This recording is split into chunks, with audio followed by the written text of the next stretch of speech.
Well, we said we were done. We lied. We're going to do one more DFS podcast on the RotoWire Fantasy Football Podcast, talking Wild Card Weekend, all coming up next.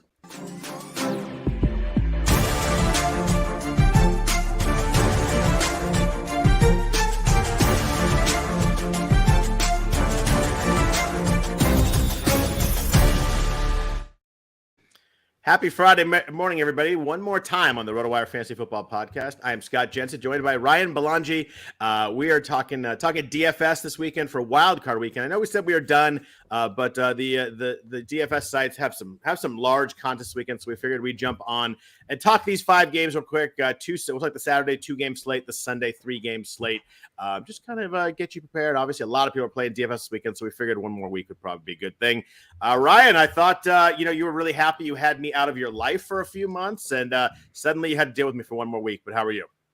Oh yeah, I'm good. No, happy to be back. I thought it might be a while, but yeah, you mentioned big contests for these games: a 2-game slate on Saturday, and a 3-game slate on Sunday, and then also a full game or a full Saturday and Sunday slate with 5 or 6 games. That one has some good contests too.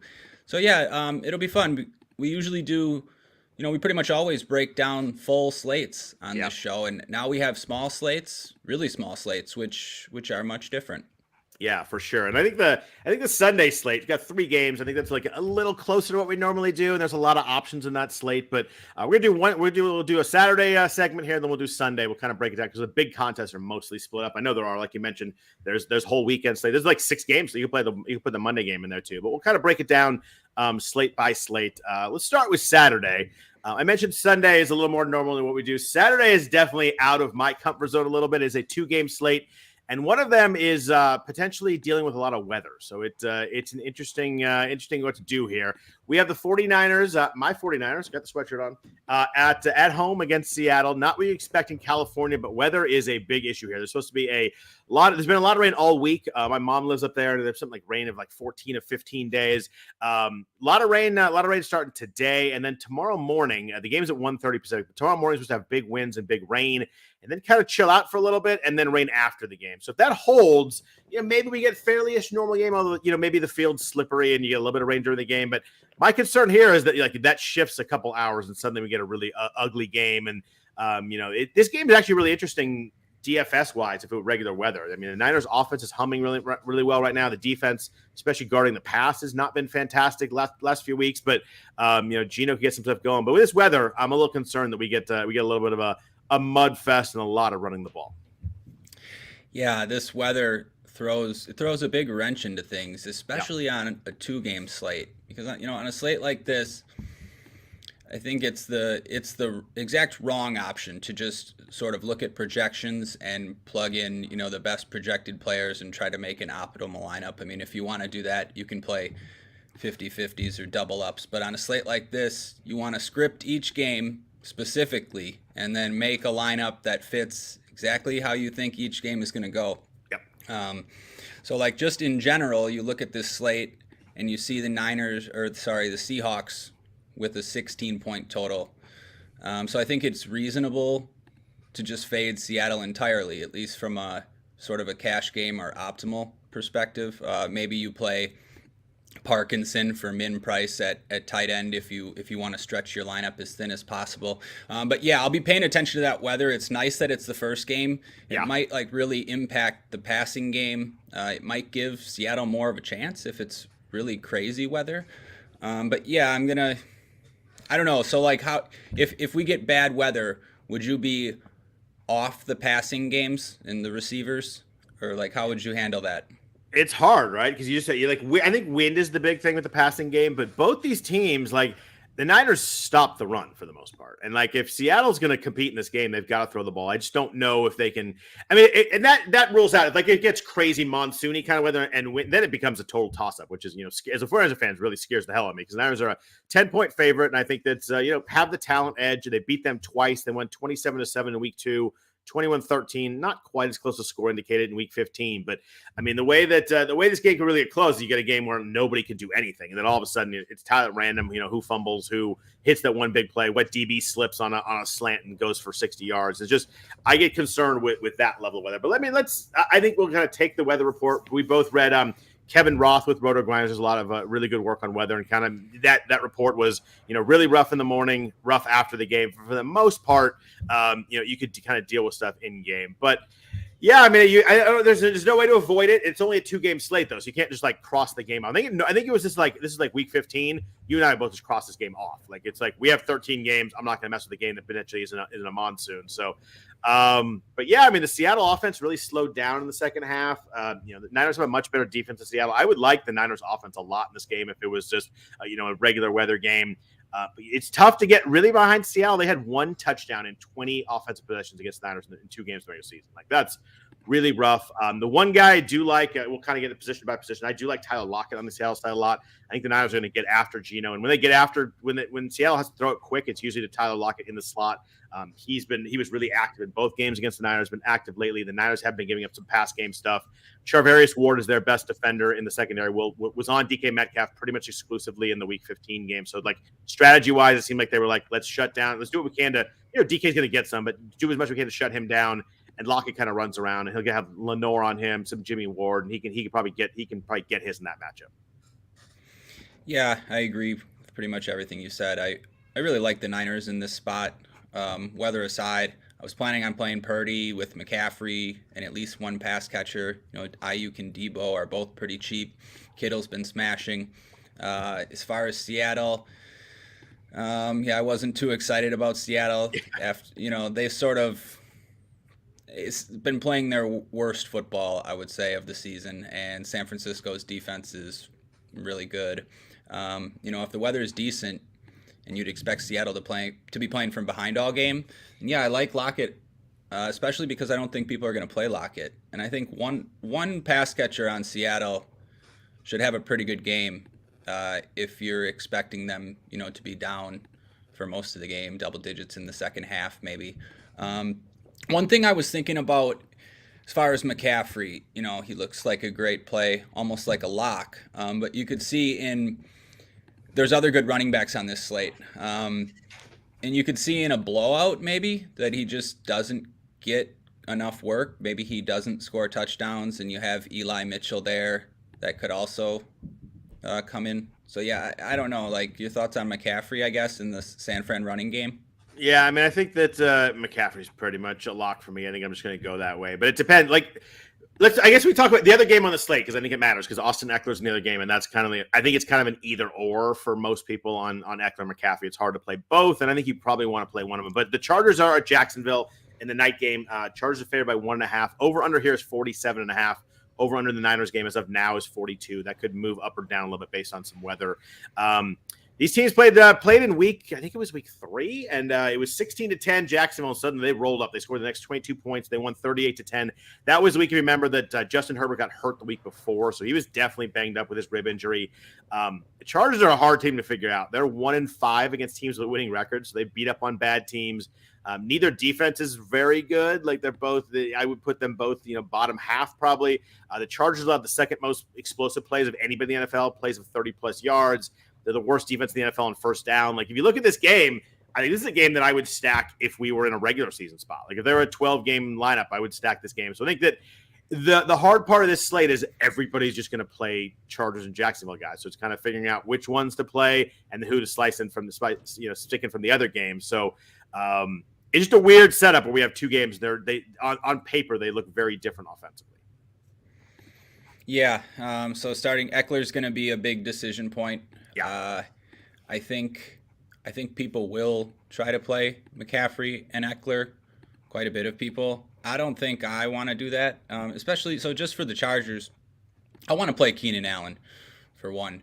Are you going with is that either way, or are you going with the assumption that Mike Williams is not playing? I think either way. I think he's not going to play, but I was going to ask that. Yeah, just either way, I just feel like in big spots like the playoffs, Herbert's going to look for his favorite target, And Allen's just been seeing a ton of targets, and he looks healthy. But as far as Eckler, I remember 5 or 6 weeks ago when I said I thought Eckler might start seeing less targets with Keenan back, and then he caught I think 11 passes on 15 targets or something against Arizona.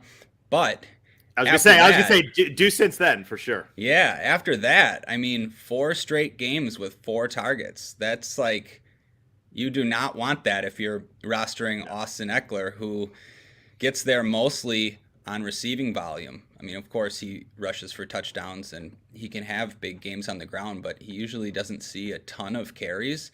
And so, if I want to roster Allen, it sort of just makes sense for me to fade Eckler. Of course, you can stack that game and play both of them. That's also an option. But just for me, that was the way I was leaning.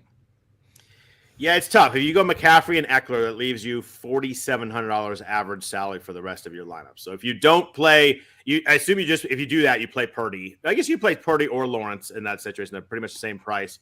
That leaves you about $4,600. So you got to go, cheap. You mentioned Colby Parkinson. You go cheap tight end. You go cheap defense, and you could probably do it. It's just you're definitely sacrificing a lot of stuff to get those two in. Yeah. But it's the 2 best running backs on the slate. There are ATN and this is a good running back slate. It's a horrible receiving slate. Keenan Allen, you mentioned, I love, but he's the top guy at 7,000. I think there's 4 guys in the other slate that are over 7,000. So let's talk about, I guess, the quarterback receiver stack. It sounds like I think we're in the same place here. Justin Herbert is 6,600. Keenan Allen 7,000. This is the way I'm going to play it. I think that you could definitely go with Trevor Lawrence. If the weather looks okay, you can go with Brock Purdy. You can go with Geno. You can play all of them. But I think that Herbert, Allen looks pretty good to me, especially if Mike Williams doesn't play. You got to think that a lot of that stuff funnels over to Keenan Allen. I know Justin Herbert's been a disappointment this year, but I think he's clearly been better the second half of the season. The touchdowns haven't been there, which is kind of the one thing. Is a weirdly low and probably a little bit fluky touchdown rate. A lot of that Eckler has run a lot of stuff into, but QB1 6 of the last 8 weeks seems to be playing his best at the right time of the season. I think we're getting a big Justin Herbert game. I've probably said that 100 times here and have not been right all that often, but I think this is a week where I really do like Herbert. Jacksonville's had a run week 6 to 16. They got smoked by quarterbacks. They faced 3 scrubs last 3 weeks, so they've gotten a little bit better. But I don't buy it based on who they faced. I think this game's going to go over the total, and I'm gonna get as many guys in here as I can. Yeah, I'm with you. And I remember talking about last week on the podcast that I think I lost more money on Justin Herbert than any other quarterback in DFS. Yeah. But I agree with you about this spot, and Herbert is quite a bit cheaper than we've seen. He's been above 7K on most of these slates. Yeah, 7.3, 7,200, 7,200. So it's a pretty good discount. I definitely agree with you that the low touchdown numbers were somewhat fluky. So yeah, he's pretty cheap. And if Mike Williams is out, it makes that stack look really good. Herbert, Keenan, and a second pass catcher, even pretty much whoever you want. Yeah, that's my favorite. How do you think rostership breaks out at quarterback in this slate? There's only 4 of them. Herbert 6,600, Lawrence is 5,700, Brock is 5,500. You like how I go just first name with Brock now? He's risen to that level in my mind. He's the man. Yeah, he is the man. I love it. I really hope it goes well in the playoffs because I want this to keep going. And then Geno's 5,600. Do you think that? My thought was Herbert's first, Lawrence's second, Purdy's third, and Geno's a pretty way down fourth. But what do you think in terms of rostership? I think you're right on the money. I think Herbert's number 1. Lawrence will be next, and then Purdy. And not huge gaps between all of them. And then, Geno way down there. Weather, 49ers defense, although I think the way you beat them is via the pass, but 1 touchdown, 20 possessions that we talked about earlier. I think that a lot of people are just going to be like, I don't want to play Seattle guys in this. If you're in a tournament, there's only 4 quarterbacks. If you want to take the lowest rostership one by a ton, right. I wouldn't fight you very hard if you wanted to take a shot that way. It can make a quick argument for it. You look at the numbers on Herbert and Lawrence, just the fantasy numbers. They've scored under 20 quite often. And that could happen here. The running backs could be the ones getting the touchdowns. Maybe the game goes under. Geno might only need 17, 18 points and could maybe get that in a trailing game script. So, you could play him credibly. There's stacking options too. You could play him with DK and Tyler Lockett. You can play one of those receivers with Colby Parkinson, who's 2,500. Opens up a lot of other stuff. You can come back with McCaffrey that way. So there's a lot of ways to play it. I think that there's some argument for it. I would, and And I think there's an argument for Brock too. I mean, he led the NFL in YPA and had the top passing rates in the starter, which is just I like Brock. Like it's crazy that's the stat. I mean, I don't know what's going on here, but I love it. I really like Brock, and I will play him if the weather's decent. I was looking. His numbers are crazy. He's thrown at least 2 touchdown passes in every start. Yeah, it's silly. It's crazy. Yeah, you just feel like if the Niners sort of dominate like I think they will, he's just going to be in the red zone a lot and could fall into 3 touchdowns. I mean, yeah, so I would. He has incredible weapons too. Like and they're cheap. Those receivers are pretty cheap. So I will play Purdy if the weather's okay. And then last guy, Trevor Lawrence. This is a good matchup. The Chargers are bottom 8 in YPA and quarterback touchdown rate. It a lot depends on whether he gets pressured. Lawrence is definitely a guy that is not as good when they get pressure. If Nick or Joey Bosa, I'm going to make that mistake 20 times on the slate, but if Joey Bosa plays, it sounds like he will. It sounds like they're expecting him to. He was a little banged up last week, but it sounds like he's been practicing going to play. He impacts the pass rush a lot. If they get after Lawrence, I think that's the way they win this game. But Lawrence has been a quarterback 1 in 9 of 12 weeks. An interesting slate where there's this. I think all 4 quarterbacks you can make a case for, which is doesn't really help people. I'm going Herbert as my main guy though. Yeah, me too. So I like Trevor Lawrence, and I like Trevor Lawrence stacks, but there's other things that come into this decision. I mentioned probably being off Eckler, at least in my big spots, and that's because I like Travis Etienne in a really good spot. So I'm planning on playing Etienne, and then that sort of just takes me off of of Lawrence anyway. Yeah. So I think it's Herbert for me, and then Purdy. And then you mentioned running backs. We talked about Christian McCaffrey at 8,500, Eckler's 8,100. I think we've kind of hit on them enough. But Travis Etienne, this is a spot that we love. We love running backs against the Chargers of all year long. They're not 5.6 yards per carry. Etienne was rough last week against Texans. We kind of thought that was going to happen. The Texans are defense. There's the Texans last week? No, Titans. Sorry. Texans would have been good. The Titans, we talk about, you can't run against them, but you can throw against them. But he had 100-plus yards total in his 3 prior weeks before the Tennessee game. He's not very old in the passing game, which I don't love, but this is a game where they should be able to run the ball. I think they will be able to run the ball. I think they'll want to run the ball. Etienne at 6,000 makes a ton of sense, and I assume a ton of people are going to go there when it's like I think a lot of people are like McCaffrey or Eckler, and then Etienne or Walker. Like the way the slate breaks out, there's only 4 running backs. We'll talk about Eli Mitchell in a second, but 4 main running backs, and 2 of them are the same price, 2 others are the same price. So I think that's it. A lot of people are going to go 1 from the top, 1 from the bottom, and I think easily everybody's going to go Etienne. So I worry the percentage will be really, really high there, but you gotta like the spot against the Chargers. Yeah, I do, and I agree with you. I see like ownership projections have them relatively close. But yeah, I think it will separate. I don't think they're going to be close. Yeah, no, me either. I think it's going to separate quite a bit. Obviously, that's a reason to take a chance on Kenneth Walker for the same price. Yeah, I really, really like Etienne here. You mentioned the spot against the Chargers. That's a spot I want to target for sure. He's cheap. It's unfortunate that he doesn't get work in the passing game, but I think he will catch a couple passes. And yeah, he's just cheap. And can bust one to the house at any point, and the Chargers give up big plays. Like it's just it's a perfect spot for a guy who's 6,000. Walker's 5,600. I know there's a bunch to say here. He gets the ball a lot. He has 100 total yards his last 3 games, and then actually the best run D in the NFL. It's 3.3 yards per carry.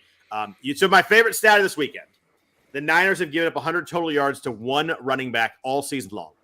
Do you know who that running back is? Oh wow. I can give you a hint, but it's too easy and makes the question so much better. But I'm gonna give it to you anyway. He currently plays for the 49ers. No. It's Christian McCaffrey. It's Christian McCaffrey. Oh wow! I would have never guessed that. Yeah, I mean, why would you think that as you're thinking about it? When you said he plays for the 49ers, you were like, what random veteran did they trade for? Is it Tevin Coleman or something like that? And then after that, I was like, what, Eli Mitchell? What, I didn't even think of McCaffrey. Funny thing is, I saw the stat. I'm a 49ers fan. I saw it written out like that. Like it's the only and he plays for the team, and I'm like, my thought was, what veteran did they sign that I didn't know about? Did they sign, someone they didn't hear about? But it was McCaffrey. I forget what week it was, but they played Carolina. He had 104 total yards, something like that. So that's my stat of the week right there. I love that one. But I mean, they just have not given up stats to running back. It was a little bit. Josh Jacobs did a little bit, I think, a couple weeks ago, but it's just, and the game script is against him too. Like if the Niners get ahead, they're a 10-point favorite. Like they works against Walker also. But he has really nice talent and usage for the price. He's 5,600. You take his talent, you take his usage. And the thing with Walker is, you don't love a running back like say a Zeke Elliott against the Niners. Like he's just gonna like get 5 yards a couple times. But like Walker, if he hits one, can hit one. So like he's a guy that, if he does break one hole, he only takes one. Like he could get there. If you're trying to get different, I think that Etienne's gonna be way more rostered than Walker. Yeah, I agree. And I think Walker makes perfect sense. I hope I can get to him in some spots. You mentioned he can break one. He's also cheap, just like pass interference in the end zone and 1 yard touchdown. Like that might be enough. Like, or one missed tackle and he goes for 60 like that. I mean, the Niners are awesome against running backs, but he can hit a big one. And, Dre Greenlaw or, Al Shire misses a tackle and suddenly, I don't think Hufunga's not catching him. So it's one of those things that you can build away. And he's the type of guy where I don't like a plotting running back as the Niners at all, but a guy who can hit a big play, I think it makes a little more sense. Are there any backup running backs you consider playing this week? You and I both mentioned Eli Mitchell. He's 4,700. If the Niners get up, I think they'll pound Mitchell. And Eli Mitchell is a way better backup running back than almost anyone in the league. Like he's a really, really good player behind a good offensive line. Like he scored 2 touchdowns last week on 5 carries. He had 55 yards. But I forget last year. He was really, really good. It's just that, Christian McCaffrey's there too. But I think they're going to use him. I think they want to use him. I think he will get touches. I think he kind of fills in, makes it so Debo does not get a lot of carries. You just give him to Mitchell instead, and that makes a lot of sense. So Mitchell's 4,700. Are you going to play him at all? Or are there any other backup running backs you playing on the small slate? I think the only one would be Mitchell. And me too. Yeah, I think I'm going to. I think it's a way to get different too. You can play him with McCaffrey even. I think that's interesting. Yeah, I like that. You can play him obviously without McCaffrey and maybe he gets the touchdowns. But, McCaffrey doesn't need a ton of volume to crush, and he can even do it in the first half, in the first 3 quarters. And Mitchell, it doesn't take much at that price, especially like on a 2-game slate. He only needs to outscore 2 guys. He doesn't even really need to, but if he were to outscore Etienne and Walker, which is totally possible. I mean, look at Etienne's game log. He's under 15 all the time. He's under 10 if he doesn't get in the end zone. So I think it's a good way to get leverage without Do you, strategy-wise, do you ever play a backup running back? You're like, oh, I'm in a tournament. If someone gets hurt, suddenly I fall into a lot of usage. Or is that a strategy you play or not really? I can't do it. I don't either. I know some people that do that, and it's just like, I guess you're just hoping to get lucky, but I'm usually trying to like build a lineup like as you see working out. So I don't do that either. I think Mitchell's the only backup running back I would play here myself also. Wide receiver is interesting on the slate. We mentioned Keenan Allen. We both really like him. He's second to Justin Jefferson in targets since he was back. He's first in catches in the NFL, first in receiving yards. He's back. Like Allen's been really good since he's been back off the injury. 102 yards and 2 touchdowns last week against the Broncos. He's 7,000. That is the most expensive wide receiver on this slate. And there's only 2 other guys over 6,000, I believe, which is both Seattle receivers. We've got Tyler Lockett and DK Metcalf are 6,200, 61. I guess Mike Williams is in there too. He's 61. I had crossed him off because I don't think he's going to play. But obviously he plays. He gets in the mix too. But what do you do at receiver this week? Are you going Allen, 1 Seahawk, and a cheap guy? Are you going Allen, 2 cheap guys? I guess it depends on what you do at running back. But what are you doing at receiver here? Like with the Niners guys, with the Jacksonville guys? What's kind of your overall thought on the receiver slate on this receiver group on this slate? Yeah, so I really like Keenan Allen. Me too. He seems like just for sure going to get double-digit targets, at least in my mind. And it seems really safe. And then after him, like a Jaguars receiver, I was thinking Jaguars have cheap receivers. Zay Jones, a ton of people are going to play Zay Jones. He's been 5K or above the last 3 weeks, and now he's 4,300. I think you could even take a chance on Marvin Jones if you want a cheap punt for 3,400. He's been seeing a good amount of targets for that price, and he scores 20, some touchdowns. 23 the last 4 weeks. I like that play too. I think that's really cheap for a guy in kind of on this getting in that game and getting a cheaper guy there. Yeah, agreed. And the Mike Williams news, obviously important. If he's out, Palmer is a good option. Carter is a good option. But yeah, just from like a general perspective, I like Keenan Allen with the Jaguars and Chargers. we've talked about the Seahawks. They're fine, but I was just not leaning that way. Yeah, it's funny. You listen to Chargers players, and they think that Mike Williams is going to play. So it's like it's one of those ones you got to check. And I mean, I think he's going to give it a. I mentioned earlier, I don't think he's going to play. I actually think he's going to give it a shot. I read a couple more things where they think he's going to give it a shot. I just don't know. I mean, last time he came back from his ankle, he made it like 3 plays. Like he's a guy that just get hurt, and he scares me. So if he's active, do you consider playing him, or are you just going to play Allen and not worry about it? No, if he's active, I think I would play him because I think, like yourself, people are a little worried, and I think people wouldn't play him. But it's a back bruise. It doesn't really worry me at all for a receiver. So yeah, I'd be totally fine playing him. Okay. Yeah, I'm probably a little more hesitant, but it seems like he hasn't practiced. But Brandon Staley's quote was, "The reps aren't what matter; the rest is." So maybe they're planning it this way, but maybe they're just saying, I don't know. He's questionable. I hope that by Saturday, noon Pacific, we'll know. Like, I think they probably should announce it, or I don't think I don't think it'll be a game time decision kind of thing. Maybe he needs to warm up and check, but obviously you have a plan for if he's ruled out, and you could put somebody else in, like Christian Kirk's that same price. You can just slide him in. You could kind of do that too. But what about the 49ers receivers? We've got Brandon Ayuk is 5,800. Has been he had a kind of a slow start with Purdy, but has been Purdy's guy for a while here with Debo out. Debo's 5,700. Josh Palmer's in here at 5,300 on the Chargers if Mike Williams sits. Do you have a preference between the two 49ers guys? Because Seattle, we talked about Seattle not being able to stop the run. Seattle stops the pass really well. They allowed 100 yards to receiver once all year. Yeah, I was hoping you'd give me a preference on one of these guys. They're the same price. I will. By the way. Yeah, okay, both, and they both are cheaper than we're used to seeing, especially Debo. I don't know. And when Debo is healthy, I just think he always has 2 touchdown upside. I mean, that price is very, very appealing.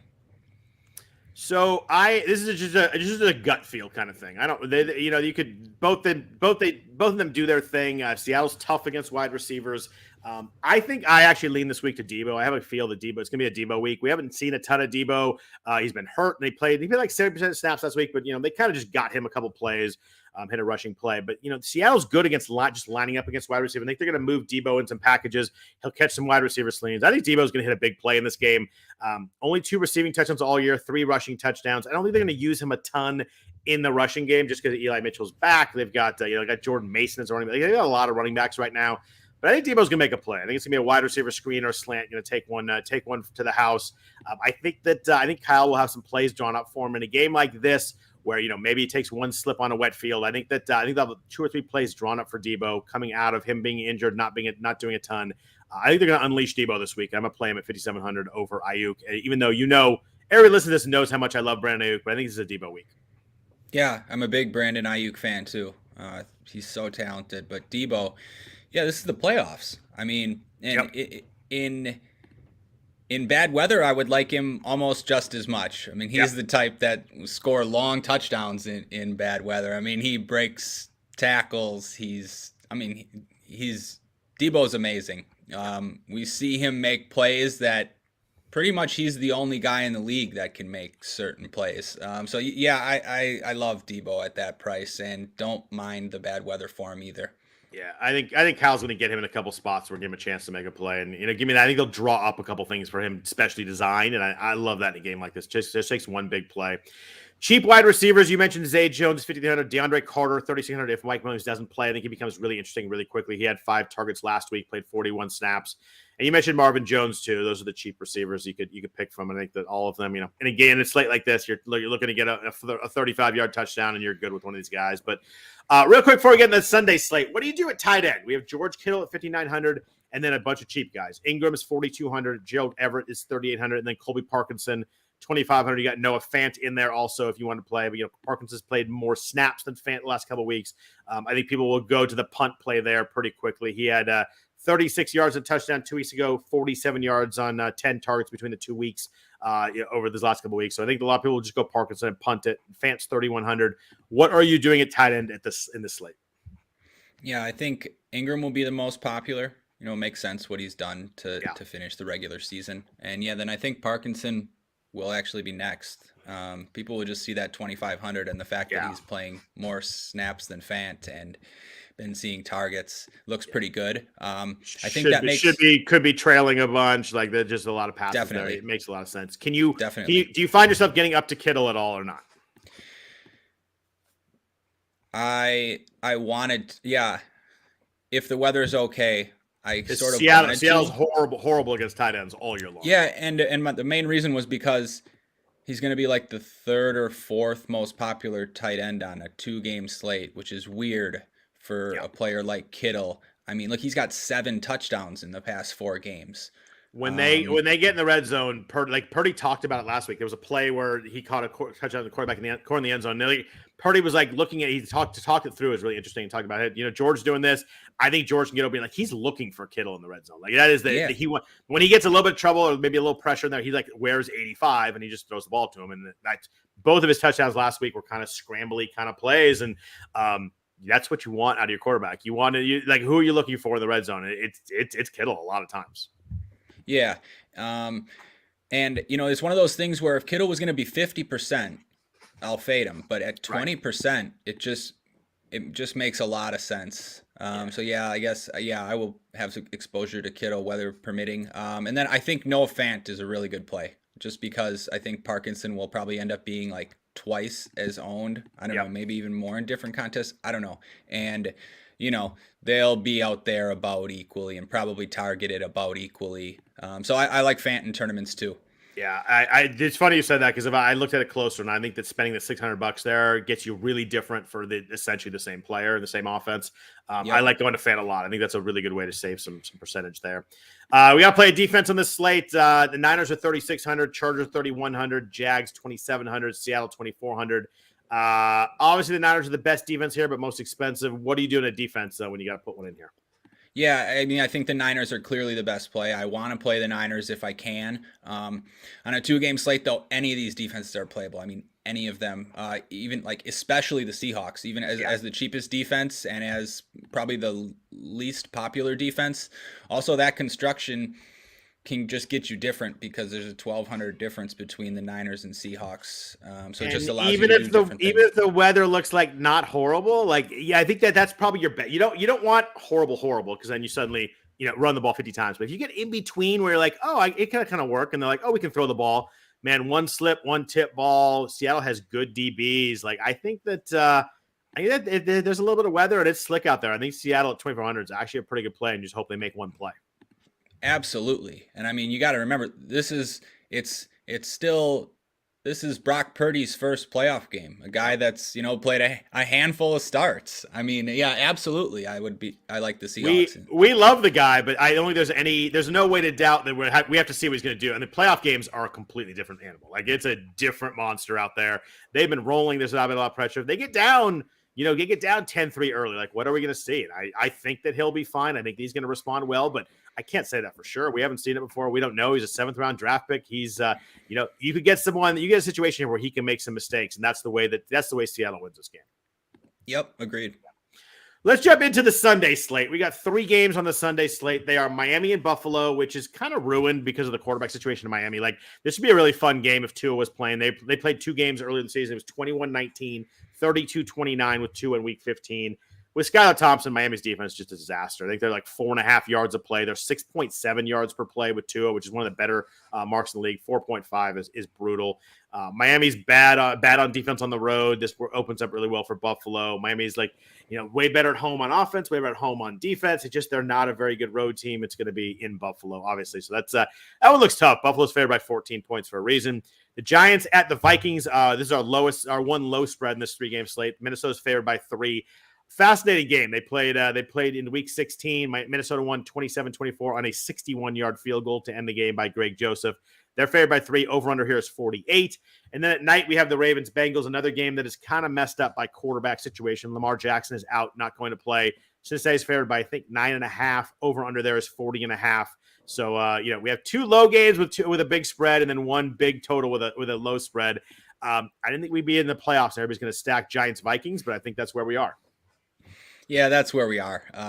Everybody's going to stack Giants Vikings. At least I think so. It's clearly the best spot. And then when you combine it with the pricing in that game, it's crazy. Cousins and Jones are both under 6K. They're both just too cheap in this spot. Justin Jefferson, 8,600. Too cheap in this spot. He's been above 9K 5 straight weeks. He got up to 9,500. So there's huge discounts in this game. Look, the Giants wide receivers, Richie James, 3,900. I mean, that's way too cheap. Hodgins, 4,100 is too cheap. You even have Osborne and Hawkinson for the Vikings too in good spots. So yeah, it makes a lot of sense to stack that game. Yeah, I mean, Minnesota's probably got the worst defense in the playoffs right now. At least they're not playing well. It's wild. The Giants had the lowest number of 20+ yard plays in the NFL. They had 43 of them, but 5 of them were in their game against Minnesota. Like, it's just even the Giants, who don't hit big plays against this Vikings defense. They had their season high in yards in that game. They had 450 yards in that game, 445 yards in that game too. So I think everybody's going to stack that game too, which makes me ask you, of the other 2 games, which are you going to get different, and maybe you could build a stack between them. So I still like Bills stacks. I kind of always do, even in these spots. Allen can throw for 3 or 4 touchdowns in 3 quarters and blow them out. And the weather's supposed to be fine too, which is, January in Buffalo, catching a break there. Yeah, and I just can't stop playing Gabe Davis, and now he just continues to get cheaper. Now he's under 5K. I mean, he had 10 targets last week, and he dropped that long touchdown. That was just, I had all the Gabe Davis yet again last week, and that was just brutal. But he's cheap. Gabe Davis it's playoff time. It's Gabe Davis time. It's what he does, is show up in the playoffs and score 3 or 4 touchdowns. Right. So I'm considering the Bills, but I'm considering the Bengals as well, because Burrow, I think, is going to be the 4th most popular QB on this slate. Yeah, I don't think people want to go against the Ravens defense. No, exactly. Yeah. So it's for a reason. It's not a great matchup against the Ravens defense. It has the lowest total on the slate, but for me, it's a leverage thing. I always talk about how Burrow's been on so many winning lineups when nobody plays him. I mean, he can crush in any spot. So yeah, I like Burrow for tournaments if I'm going to get away from that Giants-Minnesota game. And you're talking about the second best quarterback, second best offense of the slate, being the 4th highest roster on a short slate. I mean, I think that that's my spot too. If I'm going to go away from Giants Vikings, for me, it's Burrow, and you got to hope that. I mean, I know the Ravens defense is really good. They're allowing the fewest touchdowns per drive in the second half of the season. Their offense is rough right now, but if they can hit like one big play or one touchdown, or J.K. Dobbins can break one, just keep Cincinnati throwing. I think that Burrow with his 2 weapons, I think, makes a lot of sense if you want to be a little different. I mean, fourth highest rostered. I mean, there's no way I'm not going to have a lineup with Burrow, because I think that's a spot where you can if you're going to get him that different. I think it works really nicely. I mentioned nice weather in Buffalo. As a California person, I should preface that it's like around freezing, but no winds, no snow. Like for this time of year in Buffalo, it's pretty nice. It's not going to affect the game very much. We have no other weather. Minnesota's in a dome. Cincinnati's gonna be like 40 degrees at kickoff and light winds. So none of these games are affected by weather. It's just the Niners game we talked about earlier. But let's jump into the quarterbacks here. You mentioned Burrow, maybe 4th highest rostered, a good spot there. Do you have a preference in the Giants Vikings game? I guess we have first question. Are you leaning towards playing Cousins, or are you leaning towards playing Jones? And if you do stack that, the high total game. Yeah, I just never play Cousins. So I mean, I'll play Jones. He part of that might be me being, a Packer fan and just never wanting to play Cousins in the Vikings. Also, by the way, I want you to know we've gone 38 minutes and you brought up the Packers first. Yeah, sorry. I didn't do it to you. I appreciate you not leading with that. That was brutal last week. But anyways, Daniel Jones has been really good. And I think he's playing the best football of his career. He's been a better passer. We know he's a great runner. So and I think the Vikings are a bit fraudulent. It wouldn't shock me if the Giants win this game. So yeah, I like Daniel Jones with one of his cheap wide receivers and Jefferson. Again, though, if you like the Viking side, they're the same price. So Cousins stacks work just as well. But give me Jones. All right. Yeah, I can see that. The funny thing is, you look at this matchup, Daniel Jones had 334 yards in this game a few weeks ago. And he only had 300 yards twice all year, was only 230 over 230 yards twice all year. So like this is a huge, he threw the ball 42 times. And Minnesota's 30th in YPA. It's a great matchup. I think I'm actually going Kirk Cousins. 5,900. It wasn't a great year for Cousins, but still finishes QB 12, but lowest completion rate since in the last like 5 years, career low YPA. But he was really good against the Giants. He had 299 yards and 3 touchdowns this game a few weeks ago. The Giants blitz a ton, and Jefferson, it's just dangerous as hell. Like you can't, if you pick up the blitz at all, like Jefferson's open. Like you can't single cover him. Cousins played against the blitz really well in the first matchup. The Giants blitz a ton. I think he's going to exploit that. So I like Cousins for some big plays. You can stack him with you. Obviously, I'm going to play Jefferson. I think on almost all my teams, but you can put him with KJ Osborne in there too. It's expensive, but you can put Hawkinson in there. He's got a ton of work. You can play Thielen if you wanted to. I think I'd play Osborne over Thielen just based on recent matchup. But the key with this is you can come back on the Giants side. You mentioned that the Giants receivers are all cheap. Richie James is 3,900, and I imagine I say everybody is exaggerating, but everybody's going to play Richie Jones this week. I mean, 3,900 is it 4,100? Did I mess that up? 3,900. He is 3,900. Yeah, a ton of work lately. 7+ catches in 3 of the last 4 games. A lot of targets. That price is way too cheap on a short slate. I thought he'd be like 5,000. I couldn't believe when I saw him. So there's lots of ways to come back with it. We'll talk about running backs in a second, but I think I'm going Cousins over Jones. I'm probably going to end up regretting it, but that's my play there. And obviously, I think Josh Allen is the top stack in this slate if you can get there price wise. He finished a quarterback 2 to Patrick Mahomes this year, so he didn't get his 3 in a row quarterback ones, but still a great year. A little bit rougher in the second half, but I think that it's a great matchup. Miami allowed a lot of points to quarterbacks when they play on the road. The only issue here would be game script. They are a big favorite. If they get way up, maybe they stop it. But I'm not as worried about that in a playoff game. Like this is playoffs. You're gonna go pedal the metal at least for 3.5 quarters. Yep, I agree with everything you said. He killed Miami too in week 15. 4 touchdowns, 304 yards, 77 yards rushing. I think I had to look, but I think his absolute top fantasy game of the year. So, I know we talked about Giants Vikings, but Josh Allen always playable. I'm not playing Skylar Thompson. How about you?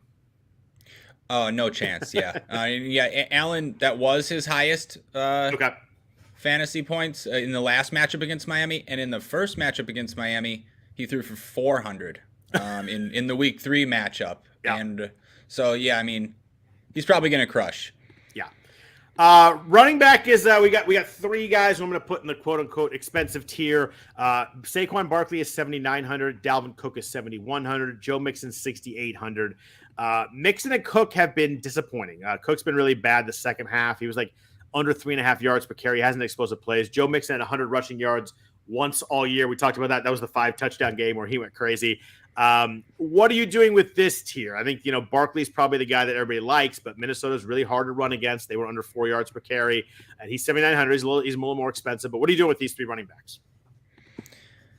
Yeah, I think the first thing I'll say is just all of them are fadeable. It's sort of like you look at the first slate and you're like, I don't know if I can fade McCaffrey or Eckler. I mean, you got to play those guys. These 3, they're all decent plays, but none of them are a lock, and they've all been relatively inconsistent. Yeah, I do like Barkley the most. He had 10 targets in that other matchup against Minnesota, caught 8 passes.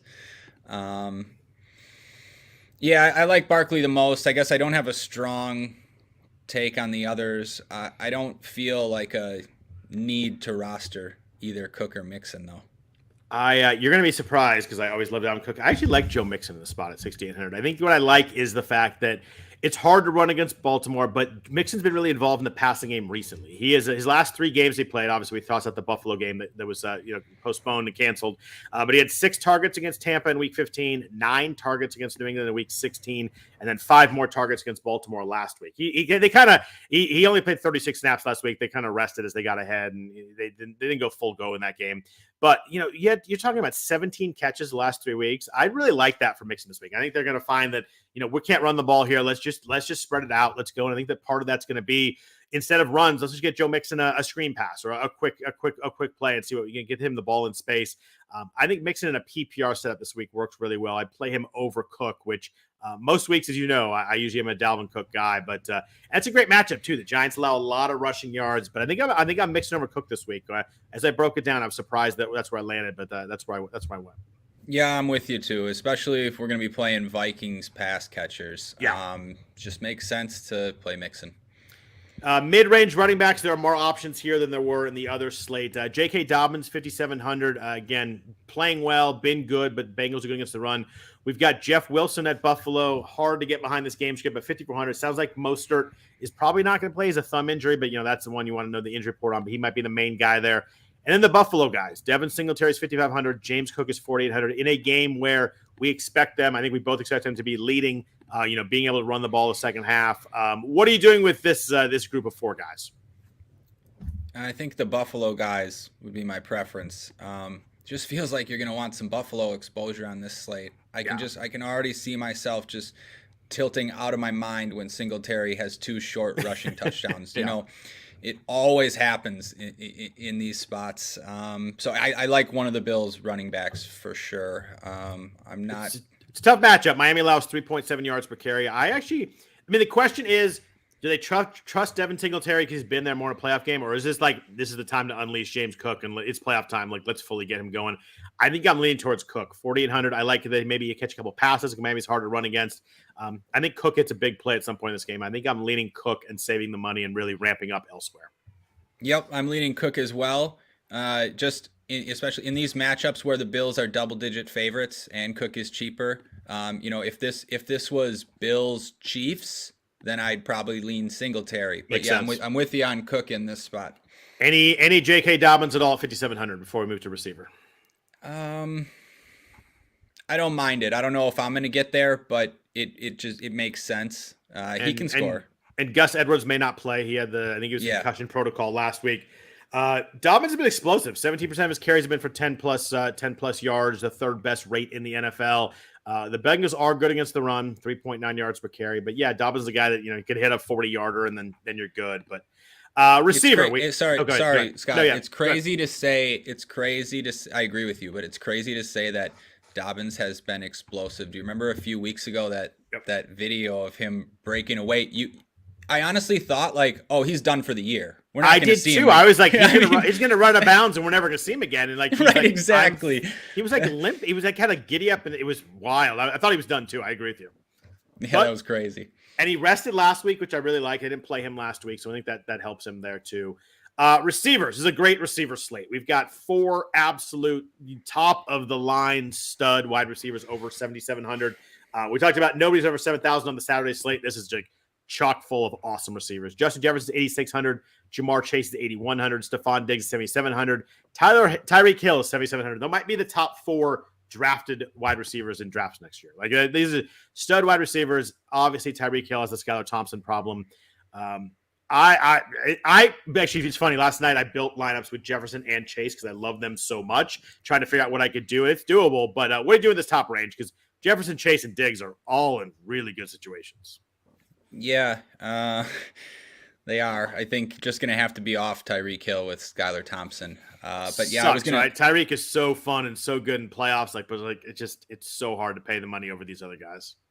Yep. But I agree. I was going to say I think you can play 2 of these guys. Yeah, I do too. I don't see how you don't play Jefferson. So I like Jefferson the most, I guess. I think you just play Jefferson. I think so too. I don't think that maybe if you want to be a little different somewhere and but I think my main lines, I'm just going to start with Jefferson and build around it.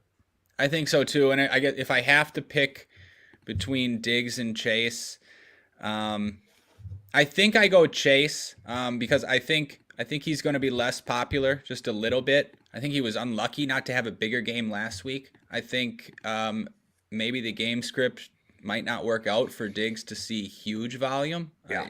Of course he still might, but Burrow's going to be looking for Chase, and he can crush in any matchup, especially one like this. So yeah, I think Chase would be my second favorite. Yeah, I'd like to disagree and make it interesting, but that's the way I'm going to. I think I am going to try and do what I can to get lineups I like with Jefferson and Chase in them. I know it's really expensive. I love Stephon Diggs, as you know from listening to me this year. I just think that 14-point favorites. I don't think Miami, if they get behind, Miami's not going to be able to score. It's going to be just kind of it could be a gross second half. Although it is the playoffs, so maybe they keep pushing it. But I would probably go Jefferson Chase. Not that I don't like Diggs, just I love the other 2 guys this week, especially Jefferson. We have a couple studs in the mid-range too. Unfortunately, one of them is tied to Skylar Thompson, is Jalen Waddle, 6,400. A guy that I think I'd probably, if I had to play a Miami guy, I'd play him and save the money, because I think you just hit that big play. You're just hoping for one big play, so give me the $1,300 in savings, and hope it's Waddle that hits the big one. They have T Higgins down here at 6,200. I really like T Higgins this week too. He was bad last week. 1 catch for 7 yards, but still had 7 targets. The targets are there, 8, 9, and 7. He's been quiet lately, 35 yards or fewer in 3 of his last 4 games, but 6,200 feels really cheap for T Higgins here this week. Yeah, that's a big discount on Higgins. I agree. I like Higgins as well, and he's also a leverage option. He's not going to be popular on this slate. The Dolphins obviously are the ultimate leverage. If you mentioned if you want to play Waddle, so again, game theory strategy wise, you're gonna find yourself they're both studs. They both have big player. Are you gonna try and play one of them just to be totally different and get them at a low roster number? No. Okay. I mean, it makes total sense. I'm not that much of a game theory guy in my single entry stuff. If I was playing 150, playing those tournaments where people put in 150 lineups or putting in a ton of lineups, then it makes sense. I'm not going to pull the trigger in my single entry stuff. There's other ways to get different. I think that's forcing it too much on a slate where these wide receivers, there's so much opportunity cost. I may drop one Waddle in a lineup just because I think they're gonna have to throw the ball the entire second half, and I hope maybe he gets a garbage one or a cheap one. But I would have to do it and save the money. I don't think I can do it with Hill. It just with other guys right around him, it feels like you're just trying too hard at that point. So I think a little bit of Waddle for me, but definitely no Hill. And I love Higgins in the range here. Then we drop down to cheap guys. There are a ton of cheap guys in this slate. You mentioned your best friend, Gabe Davis is 4,900 all the way down here. Rough year. He was super hyped too. I mean, it was like draft season and in season long leagues. He was moving up every week, and he was getting in those top rounds. Had 10 targets last week, only 3 for 39. Dropped the touchdown you mentioned. Only 7 targets or more twice all year long. Hasn't topped 56 yards since week 11. He had 37 and 56 yards in 2 games against Miami. But great quarterback, great matchup. Miami. We talked about the Miami pass defense on the road's been really bad. It all lines up for Gabe Davis, just the fact that it's been Gabe Davis all year. 4,600 for Osborne, 4,500 for Thielen, Slayton, and all the Giants receivers are down here. Slayton's 4,200, Hodgins 4,100, Richie James 3,900, Demarcus Robinson. We haven't talked a lot about Baltimore pass game for a reason. We got no Lamar Jackson. Tyler Huntley's probably going to be the guy, 3,500, and then Tyler Boyd and Cincy is 4,000. What do you do with this range? There are a ton of options down here. Yeah, a ton of options here. You mentioned, I don't know how you don't play Richie James. Yeah. He should be 5K for sure based on what he's done recently. So, I love Richie James and Hodgins as well. 4 touchdowns in his last 5. So a great price on Hodgins. Yeah, Gabe Davis, it's always it always seems to be lining up well for Gabe Davis, but then it just hasn't ever happened. Do you think people are gonna play him at that price? Because I think people will.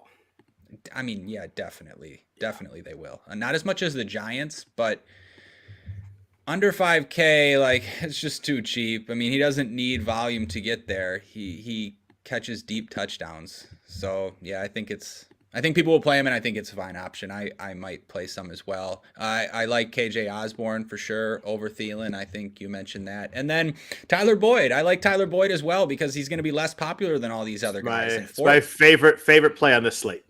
Yeah, I mean, he's one of my favorites too. He's in my lineups right now. It's just 4K is crazy. Why is he 4K? He was 6,300, 6,500, always above 5K pretty much until recently. But I mean, these are the spots I like Tyler Boyd. Burrow's going to look for him. I love Tyler Boyd. If he was 4,000 on the other slate, he'd be 80% roster. But we have so many. I mean, you have James, you have Hodgins, you have Osborne, you have Gabe Davis. People will play Demarcus Robinson. He's the wide receiver 1 on a bad team, but I love Boyd at 4,000. I mean, look at the targets last 3 weeks have been 5, 4, and 7. Not huge, but you're also talking about targets coming from Joe Burrow. This is not we're playing a cheap guy with Skylar Thompson or even Daniel Jones. We're playing with Joe Burrow. The Ravens have allowed the most catches to slot receivers in the NFL too. The Ravens defense is really good, but Their one spot where maybe they're a little bit weak is slot receiver. Boyd's going to line up in the slot a ton with Chase and Higgins outside. You're going to have to cover him with a nickel corner or a safety. I love Boyd to make a couple plays in this game. And at 4,000, that is it's a big part of my lineups. Oh, you just went on mute for a second. Sorry. Yep. No me worries. too. Me too. I agree 100% about Boyd. Big part of my lineups too. I like that a lot. I think it's going to be a lot. For me, it's a lot of Boyd with James and expensive receivers and kind of figure out the rest of it. Tight ends real quick. We have Mark Andrews 5,200, TJ Hawkinson 5,100, Dawson Knox at 4,000, Mike Gesicki at 3,200, and then you got down to Daniel Bellinger at 3,000. I kind of like Mark Andrews this week if I can get there with the price. There's a lot of cheap receivers. Mark Andrews is 9 for 100 with Huntley in week 17. They just have no wide receivers to throw to. If they get behind this game, like they have to throw the ball and do something. I just think Andrews is going to pepper with a ton of targets. I think I think Hawkinson, probably people, want that game, that offense more, but I think I prefer Andrews this week to Hawkinson. Yeah, me too. And I wasn't expecting you to say that. I know, and I thought you were going to say Hawkinson. Obviously, Hawkinson's a good play, but yeah, I like Andrews as well, especially because he's going to be less popular than Hawkinson. So I agree there. Just have nobody. They're going to have to throw at some point. They have nobody to throw the ball to. Yep. I agree. I think you could play a lot of these other guys too, though. I assume a lot of people play Dawson Knox, touchdowns in 4 straight weeks on the best offense with the best quarterback. Miami's bottom 10 against tight ends. Like, he's not a big play guy. Only has over 60 yards twice all year. But at 4,000, I just assume people are going to just take that as the easy route. Yeah, I do too. And I think people will also play Hurst for 3,100. Yeah. I'm thinking about I'll play Bellinger if I'm going to play Jones. I don't mind that. I think he can catch a touchdown for 3K. I even think you could play Mike Gesicki for leverage on this slate just because he's so cheap. I like the Gesicki play, actually. Yeah, 4 catches on 6 targets. And for me, that's the kind of guy that you play with Skylar Thompson. Agreed. So, yeah, I think we're on the same page there. Yeah, it's funny. I think I'd play him over Bellinger, and I think I'd play him over Knox is tough, but if I need to save money, I definitely play him over. He'd be my low price guy over Hurst and Bellinger, just based on how the targets looked last week with Skylar. And Buffalo's going to get after Thompson. It's just really alive. Like, oh, get the ball out of my hands. There's Gesicki, 5 yards. I mean, I just think at a PPR setup, in a game they have to throw the whole game. I do like if I'm gonna play someone in this game with the game script, I think it's going to be Gesicki at 3,200 rather than spending up for the other guys. Yep, I agree. I guess I'll mention one more thing, maybe for the Cousins stackers to consider. Irv Smith is min price 2,500. He caught 3 targets last week, and he could catch a touchdown as well. Just for the bigger tournaments, I just don't think anyone would play him. It's funny. I thought that was like a misprint last week because I thought he was out for the year, and I was like, Irv Smith caught 3 passes, but that's a good it's a good call. He played 32 snaps last week. Like, if they get inside the red zone, they could throw to Irv Smith. He was out for 10 weeks, but good to see him back on the field. Defense this week or in this slate. I think the obvious one is probably just click on the Bills and you hope that Skylar Thompson makes some bad plays. They're 3,300. The Bengals are 3,500. What are you doing on defense here? The Ravens actually, they're interesting going to be at 2,500. You need a really good defense at cheap price, but obviously going against a good quarterback. What the heck are you doing with your defense with these 6 choices? Yeah, I think Bills D is going to be crazy popular. Yeah, it has to be, right? It has to be. Yeah.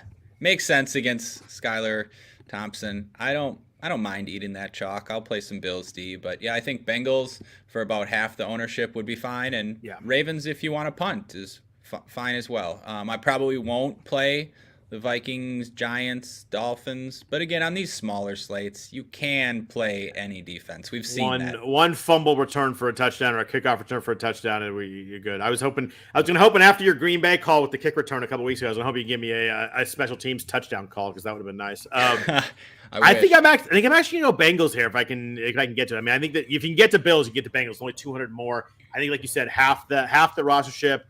Also going against a backup quarterback. And I think that the key for me is I think that Baltimore will try and get Huntley maybe to do a little more. Like maybe he'll make some mistakes, but I think Miami's going to protect Thompson as much as they can. A lot of short stuff, a lot of quick slants. I think maybe the ability to make the trust to make a few more mistakes with Huntley maybe helps the Bengals defense a little bit. Kind of backwards thinking, but I think that I'd like to go that for half the rostership, as you said.